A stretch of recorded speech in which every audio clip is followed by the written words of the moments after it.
You are offered a choice, not immortality, not eternal youth, just this. You will live for 500 years. If you refuse, nothing changes.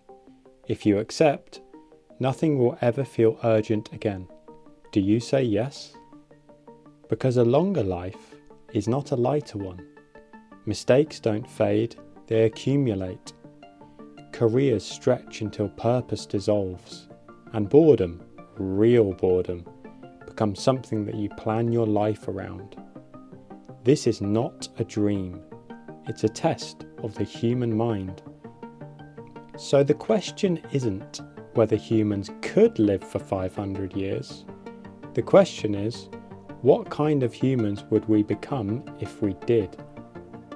Aging feels like a failure, but biologically, it isn't. Aging is the slow accumulation of damage. DNA copying errors, chemical stress, simple wear and tear. At the ends of your DNA sit telomeres, tiny protective caps, like the tips of shoelaces. Each time a cell divides, they shorten. Eventually, they run out. Not because the body is careless, but because it was never built for permanence. The thing is, nature already knows how to extend life. Bowhead whales live over 200 years, and some jellyfish reset their life cycle entirely. Even humans are experimenting. Drugs that slow cellular aging, gene therapies that repair DNA damage. The science is cautious, but it's real, which makes the question harder, not easier. So imagine growing up knowing you have 5 centuries. Childhood stretches, education takes decades. At 30 you feel no urgency. At 50, no pressure. And slowly, quietly, the present stops demanding anything from you. Love relies on endings. We promise forever because forever is fragile. 500 years removes that fragility. Relationships become renewable. Commitment, it becomes optional. Love survives. But meaning struggles. Because some things matter only because they don't last. Long lives create enormous experience. An experience has weight. The same minds hold power for centuries. New ideas struggle to rise.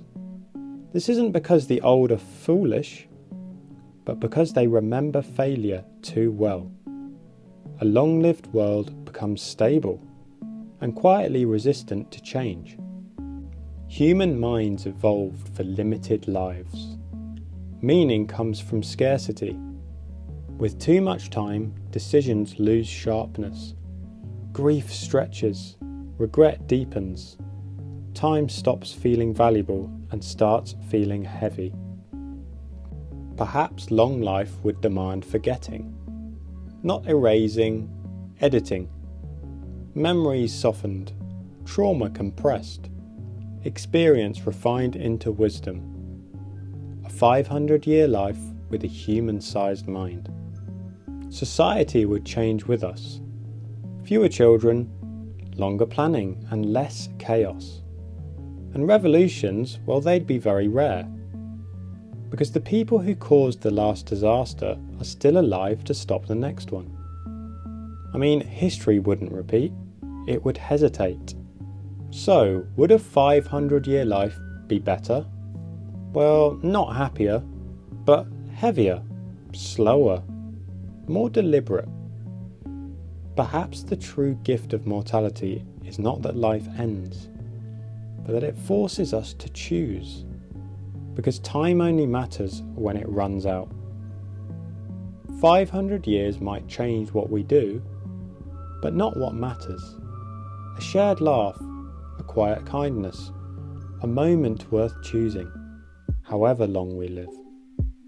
If this made you think, tap like, and remember what happens if we never stop thinking. This is Thinkverse.